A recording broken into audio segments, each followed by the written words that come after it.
الصلاة والسلام عليك يا رسول الله، الصلاة والسلام عليك يا نبي الله، الصلاة والسلام عليك يا حبيب الله، الصلاة والسلام عليك يا نور من نور الله صلی اللہ تعالی علیہ وسلم اجمعین۔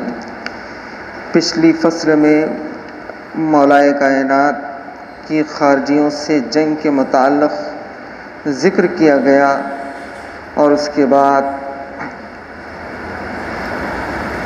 حضرت علی رضی اللہ تعالیٰ عنہ اور حضرت جندب بن عبداللہ رضی اللہ تعالیٰ عنہ کے متعلق اس کا ذکر کیا گیا۔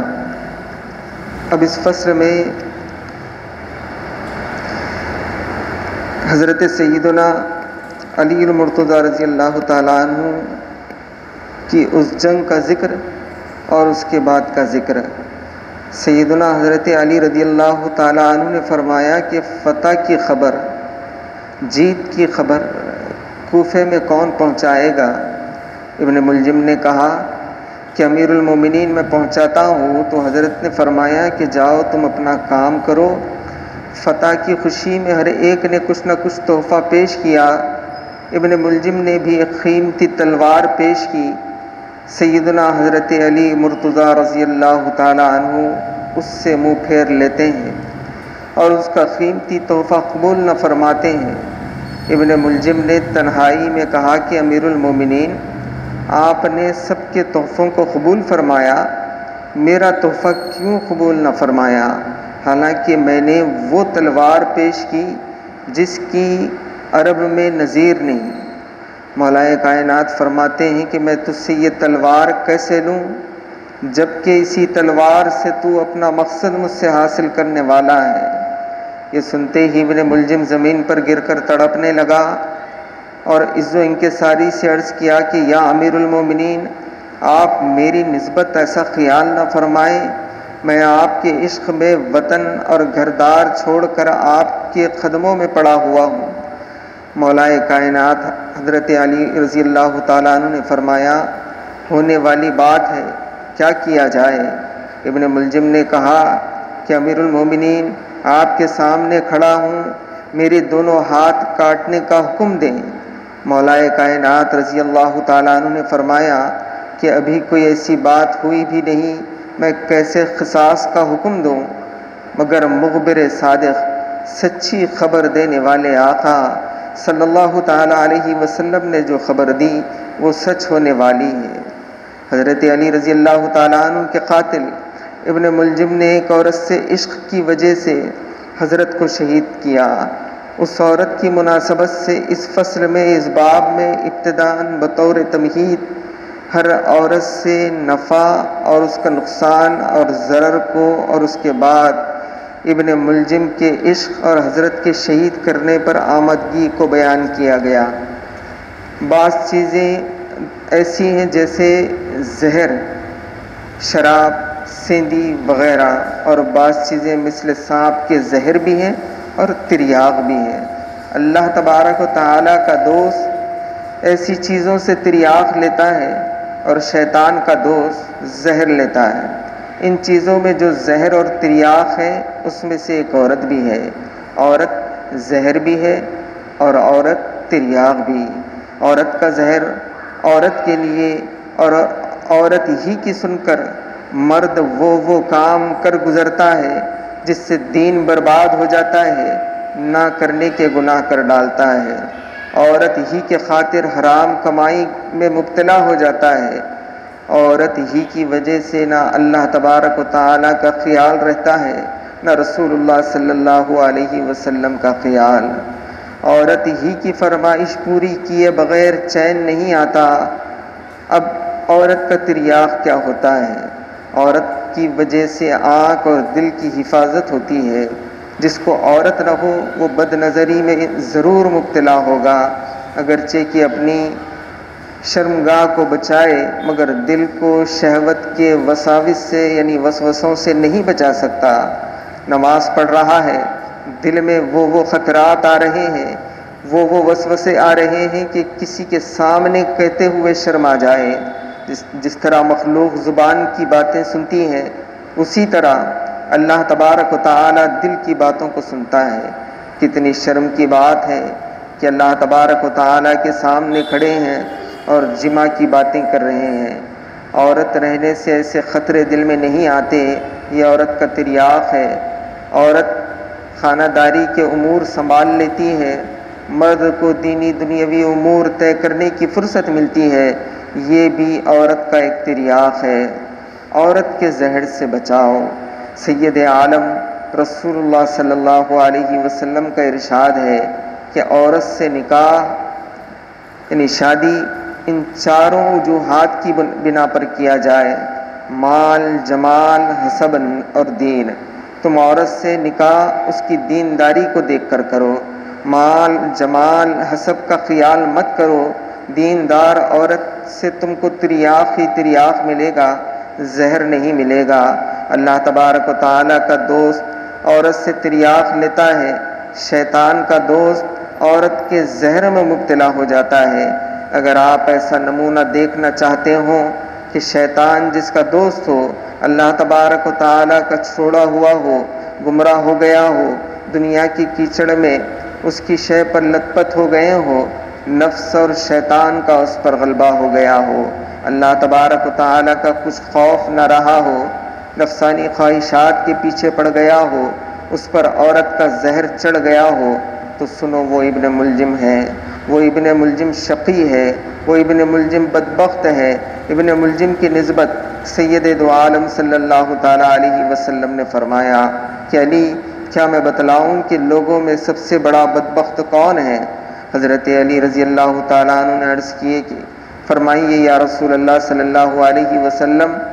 حضور نبی کریم صلی اللہ تعالیٰ علیہ وسلم نے ارشاد فرمایا کہ سب سے بڑے بدبخت دو شخص ہیں پچھلی امتوں میں، اگلے لوگوں میں، وہ شخص جس نے صالح علیہ السلام کی اونٹنی کو مار ڈالا تھا اور جس کے باعث ساری قوم پر عذاب آیا، اور میری امت میں وہ شخص بڑا بدبخت ہوگا، اے علی، جو تمہارے چہرے اور داڑھی کو تمہارے خون سے رنگے گا۔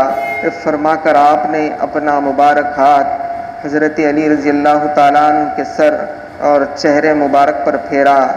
ہائے ابن ملجم کمبخت، تجھ پر عورت کا کیا زہر چڑھ گیا کہ تو نے ایک عورت کی نجس جگہ کے لیے پاک اور مقدس ذات اور اللہ تبارک و تعالیٰ کے تمام دوستوں کے سردار کو، ارے او ظالم، تو نے شہید کر دیا۔ کل اللہ تبارک و تعالیٰ کو کیا جواب دے گا؟ غرض ابن ملجم فتح کی خوشخبری سنانے کے لیے کوفہ آیا۔ کوفے کے تمام محلوں میں فتح کی خوشخبری سنا رہا تھا کہ اس کا گزر ایک ایسے محلے سے ہوا جس کے ایک گھر میں گانے بجانے کی آوازیں آ رہی تھی۔ ابن ملجم اس گھر کے دروازے پر کھڑا اللہ کے عذاب سے ڈرا رہا تھا کہ اس گھر سے بناؤ سنگھار کیے ہوئے چند عورتیں نکلیں۔ ان میں ایک عورت ایسی تھی جس کا حسن و جمال تمام عرب میں مشہور تھا، اس کا نام خستام تھا۔ ابن ملجم کی نظر اس پر پڑتے ہی اس کا عاشق زار ہو گیا، محبت کی بجلی چمکی، صبر ہاتھ سے جاتا رہا۔ ابن ملجم خستام کے نزدیک آ کر کہا کہ پیاری نازنین، سچ بتا تو کس قبیلے کی ہے؟ اس عورت نے بتایا کہ وہ خارجی ہے، جنگ نہروان میں اس کے باپ، بھائی اور دیگر 12 قرابت دار مارے گئے۔ ابن ملجم نے پوچھا کہ تو بے شوہر ہے یا تیرا شوہر موجود ہے؟ خستام نے کہا کہ خاوند نہیں ہے۔ ابن ملجم نے کہا کہ میں تم سے نکاح کرنا چاہتا ہوں۔ خستام نے کہا کہ میں اپنے قرابت داروں سے یعنی رشتہ داروں سے مشورہ کر کے جواب دیتی ہوں، تم گھر میں آؤ۔ ابن ملجم کو اندر بلا کر بٹھایا اور خود طرح سے آراستہ ہو کر سامنے آئی۔ اب تو ابن ملجم لوٹ پوٹ ہو گیا۔ ابن ملجم نے کہا کہو کیا کہتے ہو؟ خستام نے کہا نکاح کے لیے سب راضی ہیں مگر مہر بہت بھاری ہے۔ ابن ملجم نے کہا کہ کیا مہر ہے؟ خستام نے جواب دیا کہ 3 چیزیں ہیں، ایک تو یہ کہ 3000 روپیہ نقد، دوسرا خوبصورت گانے والی باندی، اور تیسری شرط حضرت علی ابن ابی طالب رضی اللہ تعالیٰ عنہ کا قتل۔ جس دن حضرت علی رضی اللہ تعالیٰ عنہ کو تم شہید کرو گے اسی دن تمہارا ہمارا نکاح ہوگا۔ ابن ملجم نے کہا کہ روپیہ اور باندی منظور، مگر حضرت سیدنا علی المرتضیٰ رضی اللہ تعالیٰ عنہ کا شہید کرنا کچھ آسان کام نہیں ہے۔ اے خستام، حضرت علی مرتضیٰ رضی اللہ تعالیٰ عنہ کو تو نے کیا سمجھا؟ حضرت علی رضی اللہ تعالیٰ عنہ شہ سوار مشرق و مغرب ہیں، عرب کے تمام پہلوانوں کو نیچا دکھانے والے ہیں۔ جب وہ تلوار ذوالفقار اپنے میان سے نکالتے ہیں تو کوہ خاف پر بھی لرزہ پڑ جاتا ہے۔ جب وہ ہاتھ سے نیزہ ہلاتے ہیں دلیروں اور پہلوانوں پر ایک بلا آ جاتی ہے۔ خستام نے کہا کہ اچھا، میں روپیہ اور باندی معاف کرتی ہوں، صرف علی رضی اللہ تعالیٰ عنہ کا شہید کرنا میرا مہر ہوگا۔ اگر میرا وصال چاہتے ہو تو یہ کام کرو۔ ہائے کمبخت ابن ملجم، تجھ پر یہ بڑا نازک وقت ہے، یہ بہت نازک وقت ہے۔ عورت کا زہر تجھ پر چڑھ رہا ہے، آخرت کے برباد ہونے کا وقت ہے۔ ابن ملجم خود بھی اپنے دل میں یہ کہہ رہا تھا کہ ہائے، کیا میں اس شہر میں حضرت علی رضی اللہ تعالیٰ عنہ کو ماننے کے لیے آیا تھا؟ کاش میرے آنے کی گھڑی کو آگ لگ جانا تھا، میں نہیں آنا تھا، مگر کیا کروں کہ اب میرا دل خستام کا ہو گیا۔ جو ہوا سو ہوا کہہ کر حضرت علی المرتضیٰ رضی اللہ تعالیٰ عنہ کو شہید کرنے کی شرط کو منظور کر لیا۔ خستام نے کہا کہ تمہاری مدد کے لیے اور بھی چند لوگوں کو ساتھ دے دیتی ہوں، جلد یہ کام کو پورا کرنا۔ ظالم ابن ملجم نے اپنی اس قیمتی تلوار کو جو سیدنا علی المرتضیٰ رضی اللہ تعالیٰ عنہ کی خدمت میں تحفتاً پیش کیا تھا کئی بار زہر میں بجھایا، موقع تاکتا رہا، اور حضرت سیدنا علی المرتضیٰ رضی اللہ تعالیٰ عنہ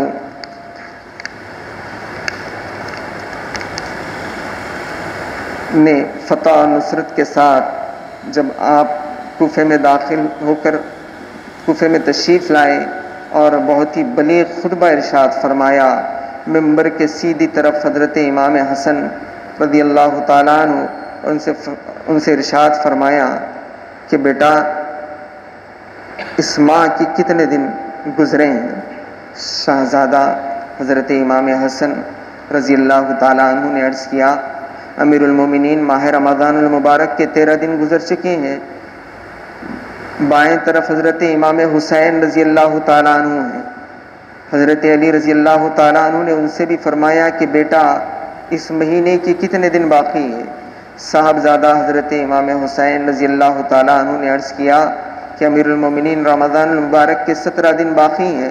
حضرت سیدنا علی رضی اللہ تعالیٰ عنہ نے داڑھی مبارک پر ہاتھ پھیر کر فرمایا، اس ماہ میں میری داڑھی کو میرے سر کے خون سے رنگین ہونا ہے۔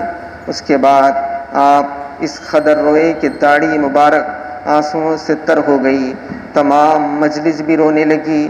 پھر فرمایا کہ لوگوں، تم سمجھتے ہوں گے کہ میں موت سے ڈرتا ہوں، نہیں نہیں، میں تو ہمیشہ موت کا آرزو مند رہا ہوں، اکثر شہادت کا انتظار رہتا ہے۔ ہماری موت سے ایک دوسری زندگی کا آغاز ہوتا ہے، ہماری موت سے ایک دوسری زندگی شروع ہو جاتی ہے۔ موت کا زہر شہد سے زیادہ شیریں اور بامزہ ہے، موت سے چھلکا نکل جاتا ہے، صرف مغز ہی مغز باقی رہتا ہے، اس لیے کہ موت دوست کو دوست کے پاس پہنچا دیتی ہے۔ اس کے بعد حضرت سیدنا علی مرتضیٰ رضی اللہ تعالیٰ عنہ نے ارشاد فرمایا کہ صاحبو، کیا آپ کو میرے رونے کی وجہ معلوم ہے؟ میں اپنے مظلوم جگر گوشے حسن و حسین رضی اللہ تعالیٰ عنہما کے لیے روتا ہوں۔ یہ ایک تو مسافرت میں ہے، اب عنقریب ان پر یتیمی بھی آنے والی ہے۔ اے حاضرو، غائبوں کو پہنچاؤ کہ جب میرے بچوں کے شہید ہونے کی خبر، رسول اللہ کے فرزندوں کے شہید ہونے کی خبر پہنچے تو رو، تمہارا رونا اللہ تبارک و تعالیٰ کے غضب کو کم کرے گا۔ آج ان شہیدوں کے لیے جو غمگین ہوگا، کل اس کو اندازے سے زیادہ خوشی حاصل ہوگی۔ اے عزیزو، حضرت حسن رضی اللہ تعالیٰ عنہ کی حالت کو یاد کرو، ان کے لب شیریں دشمن کے زہر سے سبز ہو گئے ہیں۔ حسین ابن علی رضی اللہ تعالیٰ عنہما کے شہید ہونے کو سوچو، ان کے غمزدہ پاک اولاد کے غم کو سوچو، پھر حضرت حسین رضی اللہ تعالیٰ عنہ کی حالت کو سوچو، ان کے تشنہ لبی، خستہ جگری، زخمی تن اور غم اور رنج سے بھرے ہوئے دل کو سوچو، ان کے خوبصورت چہرے مبارکہ کو خاک اور خون میں پڑا ہوا سوچو۔ خیام کوفہ کے زمانے میں ایک رات حضرت حسن رضی اللہ تعالیٰ عنہ کے گھر میں افطار فرماتے، ایک رات حضرت حسین رضی اللہ تعالیٰ عنہ کے گھر میں 3-4 لقمے سے زیادہ تناول نہ فرماتے۔ لوگ عرض کرتے کہ امیر المومنین کچھ زیادہ کھائیں، تو فرماتے کہ مجھے اللہ تبارک و تعالیٰ سے ملنا ہے، میں زیادہ کھانے کی حالت میں اللہ تبارک و تعالیٰ سے ملنا نہیں چاہتا۔ ایک روز حضرت علی رضی اللہ تعالیٰ عنہ سے عرض کیا گیا کہ امیر المومنین اپنے ساتھ محافظ رکھیے، ابن ملجم تلوار لیے آپ کے پیچھے پیچھے پھرا کرتا ہے۔ یہ سن کر مولا کائنات حضرت علی رضی اللہ تعالیٰ عنہ ارشاد فرمائے کہ ہر آدمی کے ساتھ اللہ تبارک و تعالیٰ نے 2 محافظ فرشتے ہر وقت موجود رکھے ہیں جو اس شخص کی حفاظت کرتے رہتے ہیں۔ جب اس کی موت کا وقت آ جاتا ہے تو وہ فرشتے ہٹ جاتے ہیں۔ انسان کی زندگی کی ایک حد ہے، وہ اس کے لیے ایک مضبوط قلعہ ہے، وقت سے پہلے کوئی کسی کو مار نہیں سکتا۔ جب 19 رمضان المبارک کی رات آئی، تمام رات آپ عبادت میں مشغول رہے، بالکل نہیں سوئے، بار بار صحن میں آتے، آسمان کو دیکھتے اور فرماتے کہ صدق رسول اللہ، واللہ رسول اللہ صلی اللہ تعالیٰ علیہ وسلم جھوٹ نہیں فرمائے۔ پھر میرے قاتل کو مجھے میرے مارنے سے کون سی چیز روک رہی ہے؟ جب آپ کے مسجد جانے کا وقت قریب آیا تو آپ نے تازہ وضو کر کے باہر جانے کا ارادہ فرمایا۔ گھر میں جو خاص تھے، آپ کے جو احبہ تھے، وہ سامنے آئے اور آپ کا دامن مبارک پکڑنے لگے، آپ کو چھوڑتے نہ تھے کہ آپ باہر تشریف لے جائیں۔ صاحبزادوں نے چاہا کہ ان کو علیحدہ کریں، آپ نے فرمایا کہ ان کو مت روکو، یہ میری جدائی میں رو رہے ہیں۔ حضرت حسن رضی اللہ تعالیٰ عنہ نے عرض کیا کہ آپ یہ کیا فرماتے ہیں، ہمارے دل ٹکڑے ہو رہے ہیں۔ حضرت علی رضی اللہ تعالیٰ عنہ نے فرمایا کہ میرا دل گواہی دے رہا ہے کہ میں اس مہینے میں شہید ہونے والا ہوں۔ پھر ایک ایک صاحبزادے اور صاحبزادیوں کو گلے لگا لگا کر رخصت کرنے لگے۔ در و دیوار سے الفراق الفراق کی صدا آ رہی تھی، سب کی آنکھوں سے آنسو جاری تھے، اور حضرت سیدنا علی مرتضیٰ رضی اللہ تعالیٰ عنہ فرما رہے تھے کہ اسباب باندھ رہا ہوں اور سب سے دل اٹھا لیا ہوں، پرانے محبت کرنے والوں کو چھوڑ رہا ہوں، وقت آ گیا ہے کہ سارے غموں سے چھوٹ جاؤں، دنیا کی خوشی اور غمی پر لات ماروں، کب تک کمینوں کی دل دکھانے والی باتیں سنوں، کب تک ان کے مصیبت ڈھانے والے حرکات کو برداشت کروں۔ جنت کے محل ہمارے لیے آراستہ ہو رہے ہیں، ہم اس دنیا کے قید خانے میں بڑی محنت سے زندگی بسر کیے۔ حضرت علی رضی اللہ تعالیٰ عنہ نماز فجر کے لیے مسجد کو تشریف لے گئے، مسجد میں پہنچ کر اذان دیے۔ ابن ملجم ماں 2 ساتھیوں کے خستام کے گھر میں شراب پی کر مست پڑا تھا۔ خستام نے اس کو جگایا اور کہا کہ اگر میرا وصال چاہتا ہے، مجھ سے ملاقات چاہتا ہے، مجھ سے نکاح چاہتا ہے، تو اس وقت کو غنیمت جان کہ اس وقت حضرت علی رضی اللہ تعالیٰ عنہ مسجد میں اکیلے ہیں، پھر مسلمان جمع ہو جائیں گے، موقع ہاتھ سے جاتا رہے گا۔ ابن ملجم زہر آلود تلوار لیا ہوا اٹھا، ماں ساتھیوں کے مسجد کے اندر آیا اور حضرت علی رضی اللہ تعالیٰ عنہ اذان کے بعد مسجد میں تشریف لا کر نماز شروع کیے۔ پہلے سجدے سے اٹھے تھے کہ ابن ملجم شقی نے تلوار چلائی، اتفاق سے تلوار سر مبارک کے نیچے تک گئی۔ حضرت علی رضی اللہ تعالیٰ عنہ نے تلوار کا سخت اور مہلک زخم کھاتے ہی نعرہ بلند کیا، نعرہ مارا، فزت بربک الکعبہ، کعبے کے رب کی قسم میں اپنی مراد کو پہنچا اور کامیاب ہو گیا۔ اللہ اللہ، وہ کیسے لوگ تھے جو اللہ تبارک و تعالیٰ کے راستے میں جان دینا اپنے مراد کو پہنچنا سمجھتے تھے۔ تلوار کی چوٹ پیشانی پر کھا کر خوشی کا نعرہ مارتے تھے، مر جانے کو زندہ ہونا سمجھتے تھے۔ کیسے مبارک لوگ تھے، اور وہ کیسا ناپکار بدبخت تھا جو ایک عورت کی خاطر اپنے بزرگوں کو شہید کر کے خوش ہو رہا تھا۔ یہ اور ایک ہی جگہ کے رہنے والے، ایک اللہ تبارک و تعالیٰ کا دوست، دوسرا شیطان لعین کا دوست۔ حضرت مولا کائنات نے جان لیوا زخم لگنے پر جس جذبے کے تحت فزتو بربک الکعبہ ارشاد فرمایا یا نعرہ بلند کیا، اس جذبے کو سمجھنے کے لیے اس باب میں ذکر کیا گیا کہ فزتو بربک الکعبہ۔ ان مباحث کو پیش نظر رکھا جائے کہ مولا کائنات حضرت علی مرتضیٰ رضی اللہ تعالیٰ عنہ کے سر مبارک پر جان لینے والا گہرا زخم لگا، جینے کی امید نہیں، تو آپ خوشی کا نعرہ مار کر فرماتے ہیں کہ فزتو بربک الکعبہ، کعبے کے رب کی قسم میں اپنی مراد کو پہنچا اور کامیاب ہوا۔ یہ کاہے کی خوشی ہے؟ آپ وہ کون سی مراد کو پہنچے؟ صاحبو، کیا آپ نے غور فرمایا کہ اس وقت حضرت علی رضی اللہ تعالیٰ عنہ کو طرح طرح کی خوشیاں ہوئیں؟ ایک خوشی تو یہ کہ اللہ تبارک و تعالیٰ فرماتا ہے وَلَا تَحْسَبَنَّ الَّذِينَ قُتِلُوا فِي سَبِيلِ اللَّهِ أَمْوَاتًا بَلْ أَحْيَاءٌ عِندَ رَبِّهِمْ يُرْزَقُونَ۔ اے نبی کریم صلی اللہ تعالیٰ علیہ وسلم، جو لوگ اللہ تبارک و تعالیٰ کے راستے میں مارے گئے ان کو مرا ہوا خیال نہ کرنا، یہ مرے نہیں ہیں بلکہ اپنے پروردگار کے پاس جیتے جاگتے موجود ہیں، اس کے خانے کرم سے ان کو روزی ملا کرتی ہے۔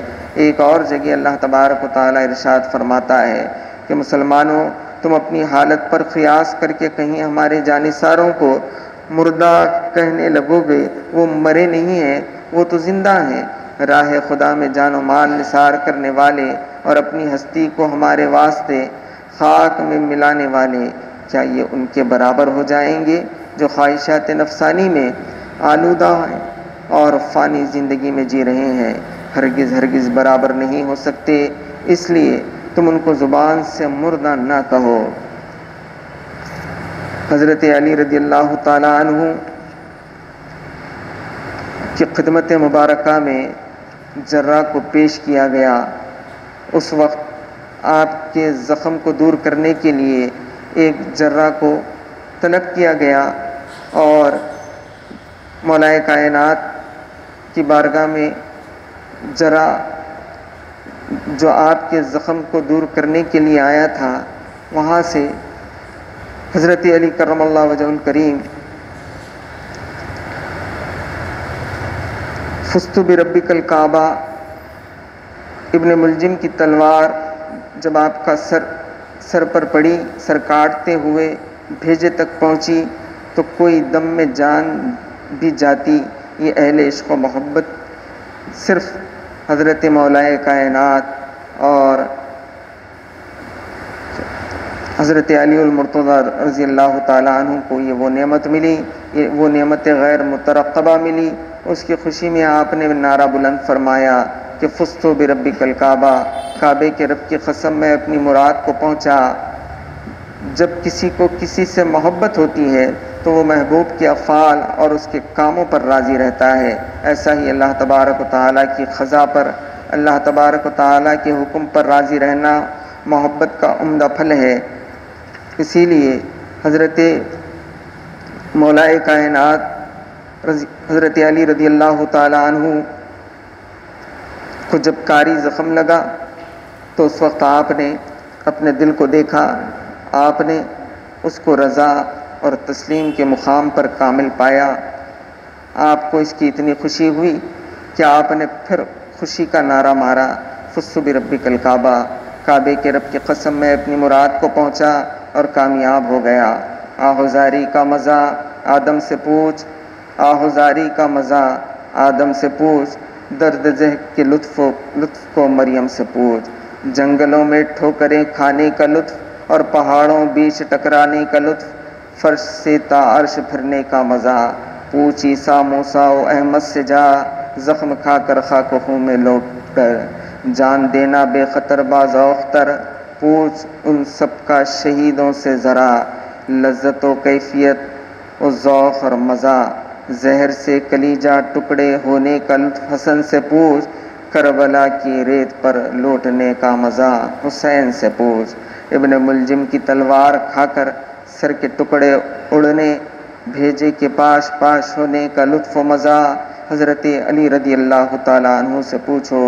ہائے کچھ ایسی لذت مل رہی تھی کہ حضرت علی رضی اللہ تعالیٰ عنہ نے خوشی کا نعرہ مار کر فرمایا کہ فزت بربک الکعبہ، کعبے کے رب کی قسم میں اپنی مراد کو پہنچا اور کامیاب ہو گیا۔ بلکہ اس مصیبت میں بھی آپ کو وہ لذت مل رہی تھی جس سے آپ بے سود تھے۔ اب جب جرہ آیا، جرہ نے جب زخم دیکھا، اپنے سر سے عمامہ اٹھا کر پھینکا، کپڑے پھاڑنے لگا اور کہا کہ ہائے کیا کروں، تلوار زہر میں بجھائی گئی، اس کا نہ کوئی علاج ہے نہ کوئی مرہم ہے، سب میں واویلا تھا کہ ہائے ایسا مقتدا چلا، ہائے افسوس کہ ایسا پیشوا چلا، ہائے ایسا عالم، ہائے ایسا حاکم عادل چلا، ہائے ایسا امیر، ہائے ایسا امام، ہائے ایسا شریعت کا مشیر، ہائے ایسا ملک کا انتظام کرنے والا چلا۔ صبح کا اجالا ہو رہا تھا، آپ نے فرمایا کہ مجھ کو مشرق کی طرف پھیر دیا جائے۔ اس کے بعد آپ فرمانے لگے کہ اے صبح صادق، تجھ کو قسم ہے اس اللہ تبارک و تعالیٰ کی جس کے حکم سے تو نکلتی ہے، کل قیامت میں گواہی دینا کہ جب سے میں نے سیدنا محمد رسول اللہ صلی اللہ علیہ وسلم کے ساتھ پہلی نماز پڑھی تھی، آج تک کبھی تو نے مجھ کو سوتا ہوا نہیں پایا۔ تیرے نکلنے کے پہلے میں ہوشیار ہو گیا، پھر سجدہ کیے، فرمائے کہ الہی کل قیامت میں جب کہ ہزارہا پیغمبر حاضر ہوں گے، ملائکہ ہوں گے، صدیق اور شہداء ہوں گے، آپ کے عرش عظیم کو دیکھ رہے ہوں گے، اس وقت آپ گواہی دینا یہ جب سے میں نے آپ کے حبیب پر ایمان لایا کبھی ان کی خلاف ورزی نہیں فرمائی۔ لوگوں نے عرض کیا کہ یا امیر المومنین، آپ کے ساتھ یہ معاملہ کس نے کیا؟ آپ نے فرمایا کہ کچھ دیر انتظار کرو، وہ بھی آتا ہی ہوگا۔ ابن ملجم وہاں سے بھاگ کر اپنے چچا زاد بھائی کے گھر گیا، ہتھیار اتار رہا تھا کہ اس کے چچیرے بھائی نے پوچھا کہ تو پریشان کیوں ہے؟ کیا تو نے حضرت علی رضی اللہ تعالیٰ عنہ کو قتل کیا؟ منہ سے نہیں کہنا چاہتا تھا، لا کہنا چاہتا تھا، نام نکل گیا، یعنی ہاں زبان سے نکلا۔ ابن ملجم کا بھائی ابن ملجم کو گریبان سے پکڑ کر کھینچتے ہوئے مسجد میں لایا۔ آپ نے اس کو دیکھ کر فرمایا کہ ابن ملجم، میں نے تیرا کیا بگاڑا تھا جو بے وجہ تو نے میرے بچوں کو یتیم کر دیا؟